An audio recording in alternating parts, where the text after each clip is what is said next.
두마당 두 걸음의 내용입니다. 두마당 두 걸음은 예수님이 세상의 주권자 되심을 인식하고 고난 중에도 제자로서 그분을 의지하고 완식하여 복음을 전하는 삶을 살아가자는 내용입니다. 두마당 두 걸음을 하신 분 손 들어볼까요? 익숙하시죠? 익숙하시죠? 그러면 배우신 우리 가이장 가지원들 배운 내용을 떠올렸을 때 그런 삶을 살고 계십니까? 다들 고개가 이렇게 자동적으로 숙여지네요. 아니면 이 내용을 기억은 나시죠? 네. 네, 여러분 우리 DFC는 새생명의 걸음마부터 5마당까지 총 6권의 마당 교재를 가지고 가지 모임을 진행합니다. 여기서 왜 이 마당 교재를 배울까? 라는 생각을 하신 분, 해보신 분, 당연하게 받아들였어요. 성경 공부를 하고 하는 거. 왜일까? 왜인 것 같아요? 우리 승훈이? 왜 배울까요? 네. 골똘히 생각을 하더라고, 그래서. 네, 스킵 던져볼게요. 네. 여러분, 정답은 마당교재 머릿말에 나와 있어요. 맨 앞에 머릿말에 나와 있습니다. 우리의 마당교재의 정확한 명칭은 예수 제자들의 삶을 인도하는 제자들 성서교재. 마당, 두마당, 세마당, 네마당 이런 식으로 이루어집니다. 그리고 이것은 가서 모든 민족을 제자로 삼으라는 주님의 명령을 따라 모든 민족에게 복음을 전하여 성숙한 예수 제자들이 되도록 인도하기 위한 교재입니다. 즉, 이 교재의 이름이 우리가 이 책을 배우는 이유이겠죠. 맞죠? 그렇다면 여러분은 명령에 순종하여 따르며 복음을 전하는 성숙한 제자들이십니까? 네. 아멘. 이쪽까지 몇 가지죠? 4명이 아무도 아무도 네, 성숙한 제자들입니까? 아니면 명령에 순종하여까지 하고 아니면 따를까?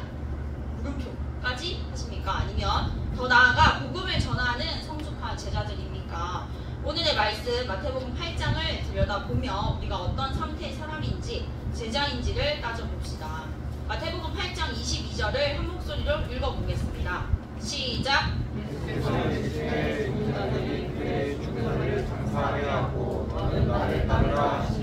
아멘. 여기서 등장하는 따르라는 그리스어로, 그러니까 헬라어로 아폴루데오 다섯 글자예요. 아폴루데오입니다. 아폴루데오는 함께 같은 길에 있다 라는 뜻으로 문자적으로, 그냥 문자적으로 그대로 보면 여러분 이거 중요한 부분이에요. 중요한 부분에 여기 집중력을 다시 할게요. 자, 여기서 등장하는 따르라는 그리스어 헬라어로 아폴루데오입니다. 이 아폴루데오는 함께 같은 길에 있다. 네, 제가 지금 정신이 너무 없어요. 함께 같은 길에 있다라는 뜻으로 진짜 문자적으로, 그러니까 문자 그대로 해석하면 뒤따르다, 따라가다 이 말이고, 상징적 의미는 제자로서 따르다라는 의미입니다. 즉 마태복음에서 따르다는 예수님의 제자가 되는 것을 의미합니다. 오늘 말씀에서 이 따르다인 아폴루데오가 18절부터 22절까지 2명의 사람에게 사용됩니다. 우리 함께 보도록 하겠습니다. 만화 한번 보여주시겠어요? 제가 만화를 준비해왔어요. 이거 말씀 안 읽고. 자, 첫 번째 사람, 우리 이거 두마당 두 거를 기억나시죠? 자, 예수님이 어떤 사람들이 막 놀아요. 그래서 막 수준대로 와 하면서 막 신기한 사람이 나타나서 막 기적을 한다 이러는데 막 이런 사람들이 누구인가 하면서 막 그러고 있어요. 근데 그 중에 한 서기관이 어디로 가시는지 저는 따르겠다 이렇게 예수님한테 갑자기 가서 얘기를 해요. 근데 예수님이 갑자기 동문서답을 하세요. 뭐라고 하시죠? 읽어볼까요? 시작!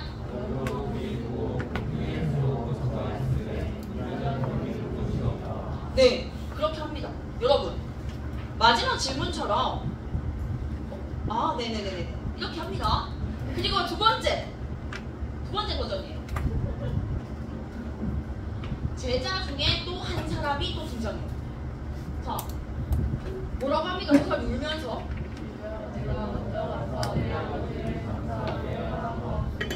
네, 그런데 예수님이 또 뭐라고 하시죠?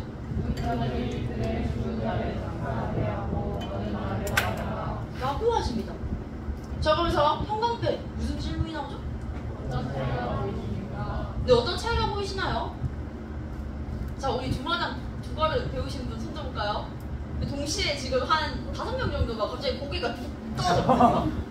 네, 마지막 질문처럼 여러분에게는 어떤 차이가 보이십니까? 예수님이 뭔가 동문서답하는 것처럼 보이십니까? 아니면 예수님이 그냥 직설적으로 말하시는 어떠한 그런 느낌으로 보이십니까? 예수님의 제자가 되는 것, 그러니까 따른다는 것은 두 가지를 우리에게 말해줍니다. 첫 번째 하나 보여주시겠어요? 첫째, 예수 그리스도를 따르는 제자들의 삶은 고난의 길입니다. 여러분, 서기관은 당시에 최고의 똑똑한 사람이었어요. 지식입니다. 그런데 예수님은 누구셨죠? 예수님의 이 출생 신분이 어때요? 맞아요. 목수의 아들이에요.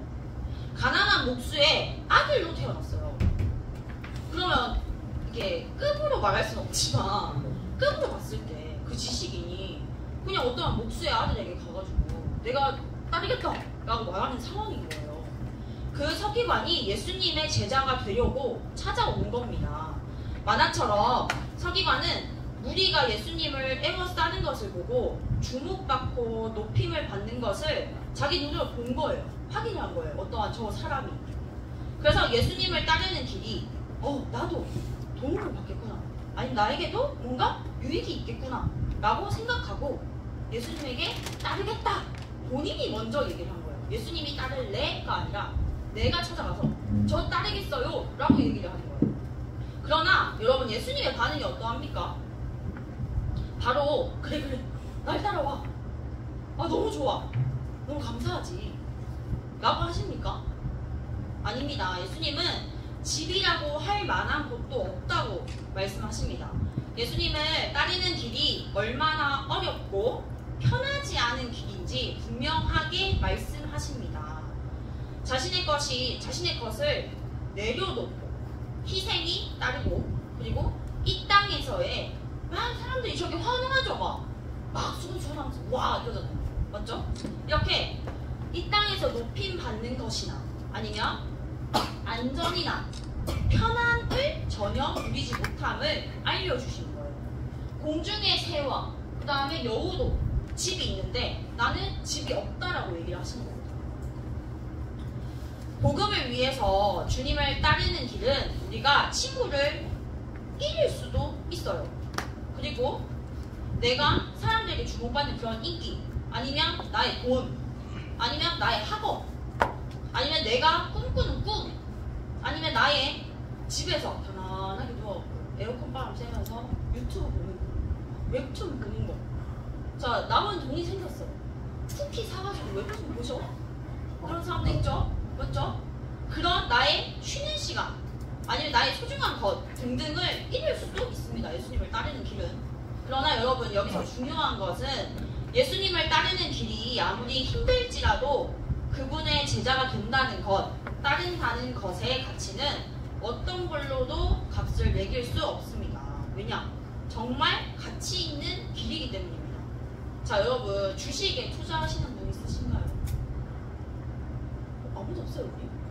이거 부끄러운 게 아닌데. 자, 그러면 손들지 않아도 돼요. 자, 손으로. 내가 주식에 투자하거나 아니 다른 것에 투자하는 그 돈을 한번 생각해보세요. 그거와 맞먹는 것을 하나님께 투자하고 계신가요? 계신가요? 네, 계속 웃고 있네요. 주식에 투자하는 것이 잘못됐다고 말하는 게 아니에요. 주식에 투자하지 말고 그 영원한 것, 그 영원한 하나님의 나라를 위해서 제자의 삶에 투자를 알겠죠? 그리고 두 번째 만화 한번 보여주시겠어요? 두 번째로는 제자들은 예수 그리스도를 따르는데 가치와 삶의 최우선을 두어야 한다는 사실입니다. 우선순위예요. 자, 두 번째 만화에서 예수님의 말이 너무하다, 가혹하다 라고 느껴지지 않나요? 자, 우리 한번 질문 읽어볼까요? 묻는 사람이 뭐라고 하죠? 시작! 그런데 예수님이 뭐라고 하시죠?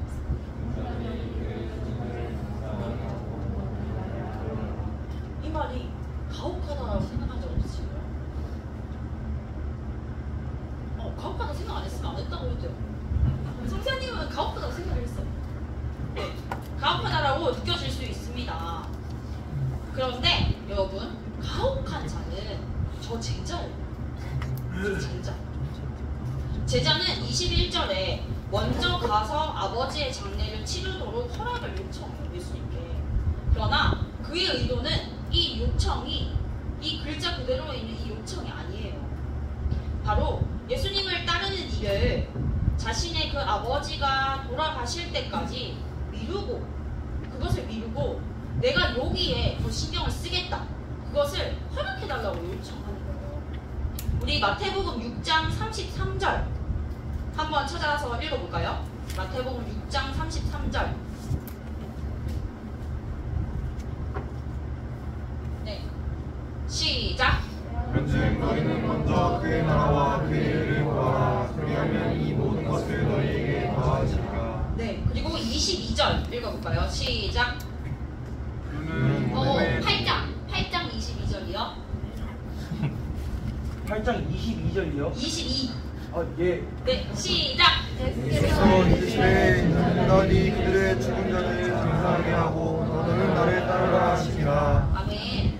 여러분, 21절에 나오는 제자는 먼저 가서 아버지의 장례를 치르도록 허락을 요청하지만 예수님은 항상 마태복음 6장 33절처럼 먼저 하나님의 나라와 의를 생각하고 구해야 한다라고 말씀하십니다. 그리고 둘러서 예수님께 요청하는 제자의 요청을 받아들이지 않으시고 단호하게 나를 따르라 라고 말씀하십니다. 예수님은 제자들에게 그래 날 따라와, 아니야 그래 이렇게 우쭈쭈하며 돌려 말하지 않으셔요.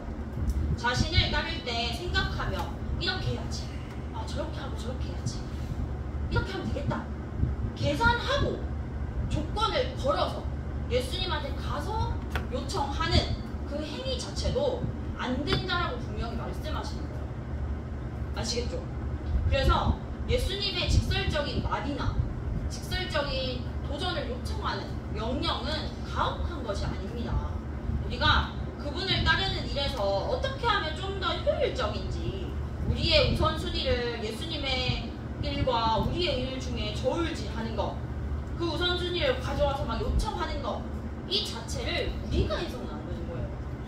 아시겠죠? 그래서 우리의 행위가 가혹한 것이에요. 예수님의 저 말이 가혹한 게 아니라 우리가 예수님께 가혹한 거예요. 예수님의 제자가 되기 위해서는 그래서 반드시 대가가 치러지겠죠. 아까 나의 것을 내려놓는 것, 내가 하는 희생, 이런 대가가 치러집니다. 세상 그 누구보다 주님을 더 사랑해야 돼요. 더 사랑. 그래야 희생이 아깝지 않은 가치 있는 일이 되거든요. 다른 일들이 우리의 관심을 빼앗으려고, 저울질하려고 할지라도 예수님을 따르겠다는 그 결정을 미루지 마시고 결단해야 합니다. 이렇게 예수님은 2명의 사람, 한 서기관과 제자들 중에 한 사람과 이야기하신 후에 갈릴리 호수를 건너려 하십니다. 23절부터 그 호수에서 무서우면서 신기한 일이 일어납니다. 자, 갈릴리 호수는 굉장히 특이한 호수예요. 제가 갈릴리 호수를 가봤거든요. 좀 가봤어요. 19년 전에. 그런데 굉장히 신기했던 것 같아요. 이게 바람이 없어요. 뭐 이랬던 것 같아요. 그런데 이 갈릴리 호수는 호수를 둘러싼 산에서 갑자기 강풍이 분대요. 갑자기 분대. 강풍이 불고 이럴 때 6m에 이르는 파도가 또 친다 그래요. 갈릴리 호수에. 그래서 이런 호수에서 제자들은 폭풍우를 만난 것입니다. 이 호수에서 함께하는 제자들은 어떤 사람들이었겠어요? 제자들이 호수까지 왔어요. 예수님을 따라서. 어떤 사람들이었겠어요? 갑자기 호수 직전에 반가워요. 우리 같이 갈까요? 동행할까요? 하면서 따라간 사람이었을까요? 아니었겠죠. 갈릴리 호수까지 왔으면 어떤 사람이었을까요? 예수님의 그 기적을 다 봤던 사람이겠죠. 맞죠? 그래서 제자들은 주님의 기적을 계속해서 눈으로 보고 경험한 자들입니다. 그런 제자들이 공포에 휩싸인 거예요. 휩싸이고 주님께 23절부터 나오는 모습들이 비춰지는 겁니다. 여러분, 그런데 여기서 우리의 모습도 마찬가지예요. 마찬가지. 우리의 삶에서 진짜 우리가 무슨 어부가 아니잖아요. 지금 여기 포항에 바닷가 여기 바로 앞에 있는데 가가지고 여러분 폭풍우를 만나시면서 예수님 죽을 것 같아요. 살려주세요. 이러지 않잖아요. 우리는 육지에 살잖아요. 포항 지금은 네, 바닷가에 살겠지만 그래서 우리의 폭풍은 우리의 삶에서 만납니다. 하나님도 하나님도 진짜 어떻게 할 수 없겠구나. 아니면 어떻게 하실 수 없을 거야. 못 하실 거야. 라고 느껴지는 그런 상황들이 각자에게 있었을 거예요. 분명히 있었을 거예요. 그러나 하나님이 누구신지 제대로 안다면 그분이 자연의 폭풍뿐만 아니라 우리의 삶의 불안한 요소, 우리의 삶의 고난까지도 다스린다는 것을 우리가 깨달을 거예요. 깨달을 겁니다. 예수님은 우리가 요청하며 그 요청이 잘못된 것이 아니라면 기꺼이 도와주시고 응답해 주십니다. 어려운 고난과 시련을 여러분들이 만나실 거예요. 만날지라도 절대 그 예수님의 능력, 예수님의 권세를 얕잡아 봐서는 안 됩니다. 가혹한 우리가 얕잡게 판단해서 하나님은 못하실 거예요. 하나님은 나를 버리실 거예요. 하나님은 나를 도와주지 못하실 거예요. 라고 판단해서는 안 된다는 거예요. 예수님은 마태복음 8장 26절에 믿음이 작은 자들이라고 말씀하십니다. 우리의 믿음에 대한 평가가 너무하다고 생각하십니까? 누가 여러분 자 DFC 가장이 갑자기 동방에서 내가 이렇게 동방에 이렇게 막 누워있었어요. 누워있다고 하지 맙시다. 앉아있었어요.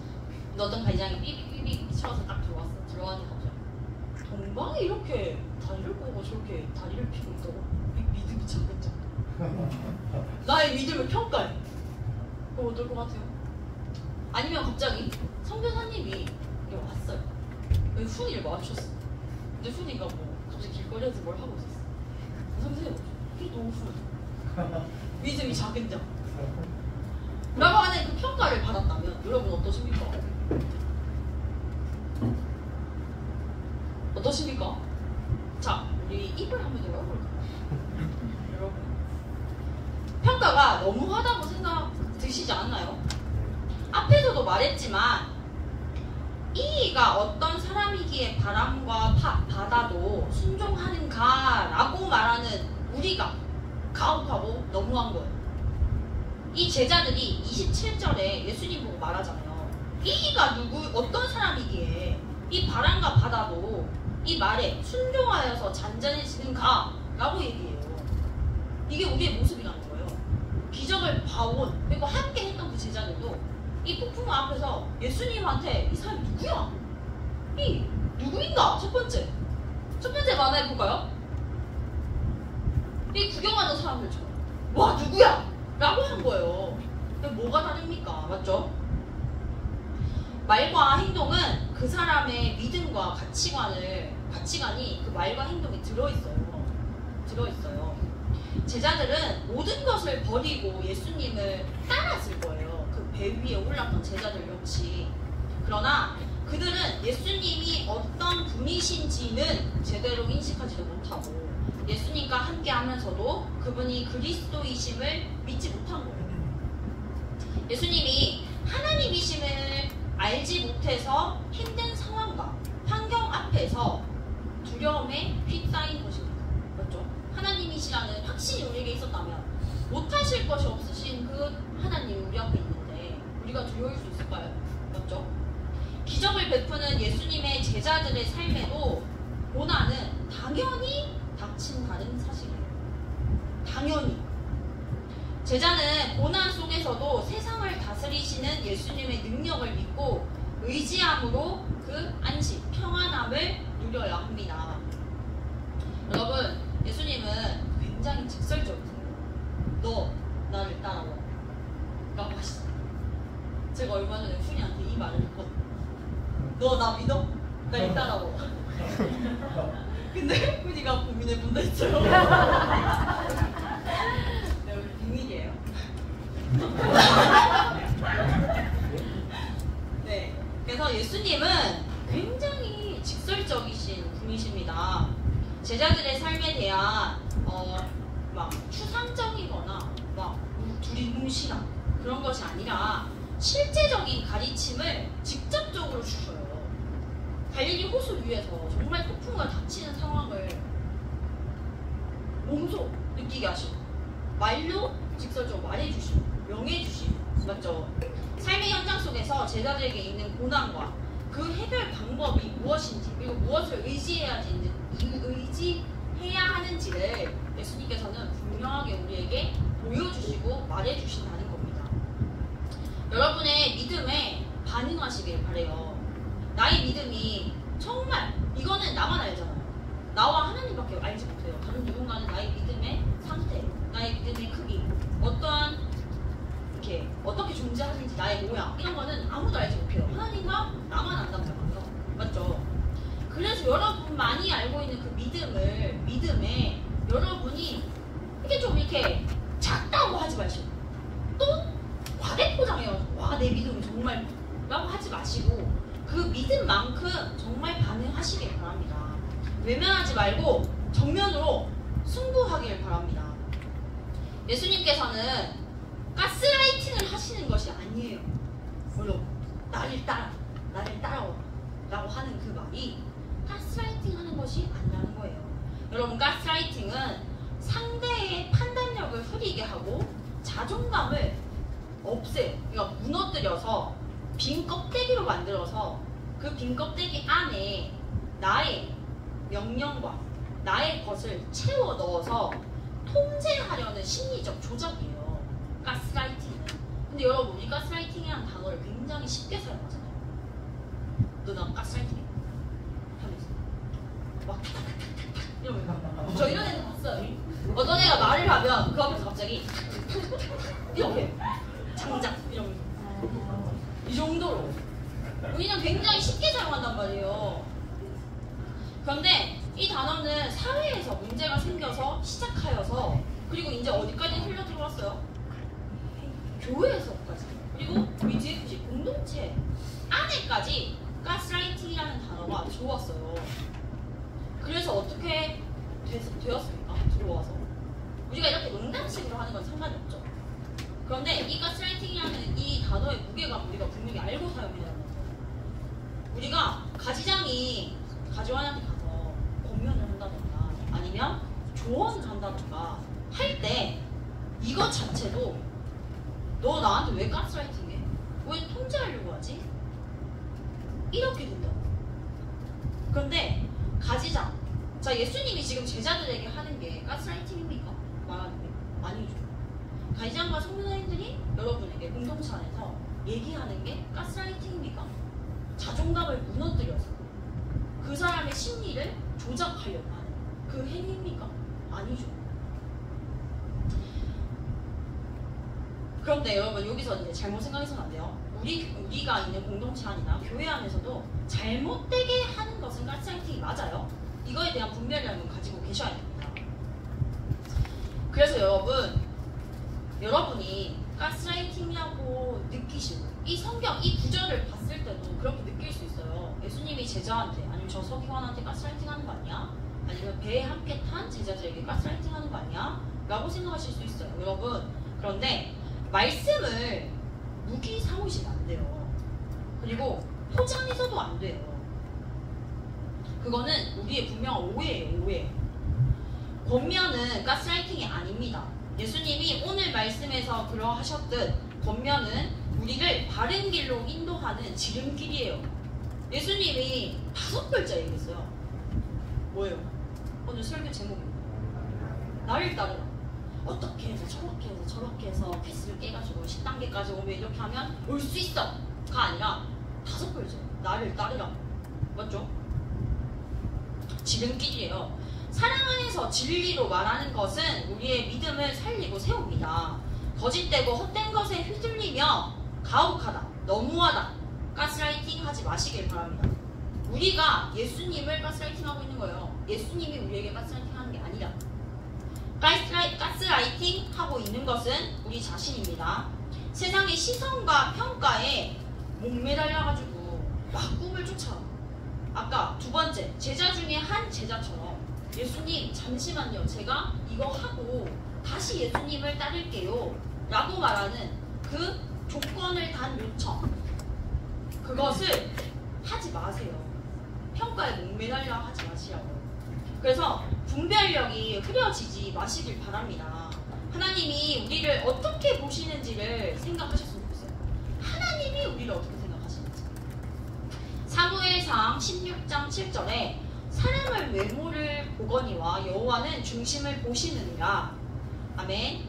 나를 따르라 라고 말씀하시는 예수님을 따라갑시다. 하나님의 진리 앞에서 우리가 어떤 상태의 사람인지, 우리 다 사람이잖아요. 우리가 갑자기 꽃이 피지 않잖아요. 식물이어서. 맞죠? 그래서 그냥 사람인지 아니면 예수님을 따르는 제자인지를 정리하는 것이, 정리하고 내가 제자이다 라고 이렇게 이거 못 받고, 그게 진정한 자유예요. 자유.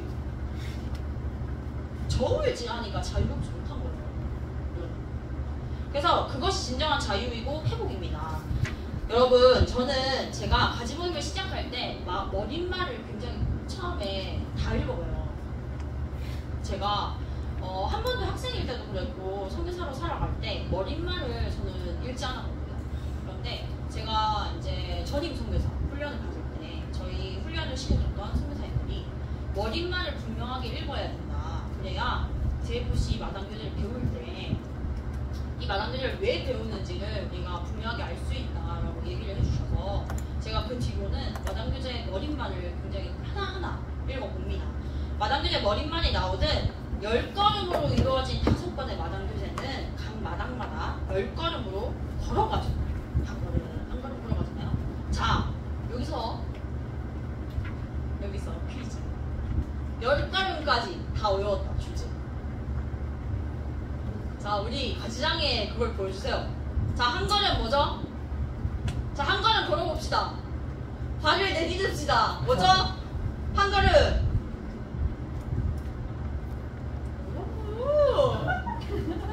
지금 한 걸음도 내딛지도 못하겠어요. 자, 한 걸음. 그리스도인의 의미. 자, 적으세요. 그리스도인의 의미. 한 걸음 내딛었어요. 자, 중심 잡기 합시다. 2걸음 다시 내딛습니다. 그 다음 뭐죠? 2걸음 3글자예요. 맞아요. 자, 가지장은 1명밖에 없어요. 3걸음. 성령의 열매. 4걸음. 자, 열매가 외쳤습니다. 모여야죠. 근데 뭐뭐의 교회? 누가 있어야 교회가 되죠. 예수님. 머리만 있으면 안 되잖아요. 그리스도인의 교회. 자, 그리고 하나님과 기도, 그리고 성경, 그리고 순종, 그리고 순종하면 뭐 해야 돼요? 전도해야죠. 전도하며 감사와 찬양이 막 나오겠죠. 감사와 찬양. 그럼 우리의 삶이 어떻게 됩니까? 거룩한 삶과 헌신. 자, 한 걸음 뭐라고요? 그 다음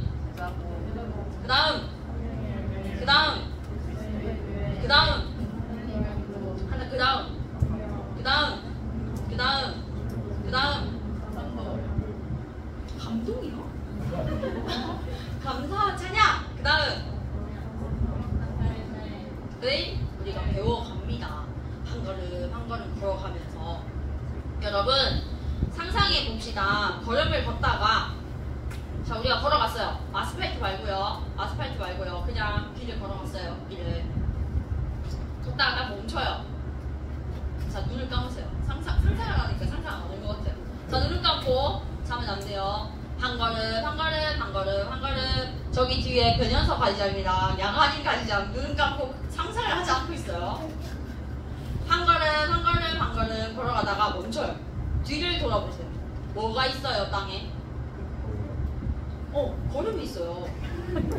여러분 뭐가 있다고 했습니까? 뭐 뒤를 돌아가는 쓰레기가 있나요? 네? 걸음이 있어요.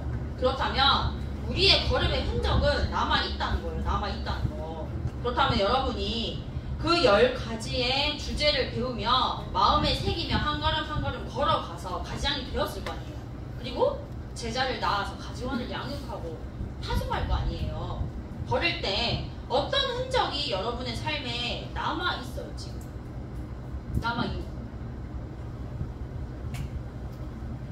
성경의 지식을 습득하죠. 우리가 공부를 하니까 습득하고, 또한 아까 처음에 말씀 시작할 때 제가 머릿말에 나와 있는 이 마당교제를 배우는 이유 얘기해줬잖아요. 삶의 변화가 함께 이루어질 거예요.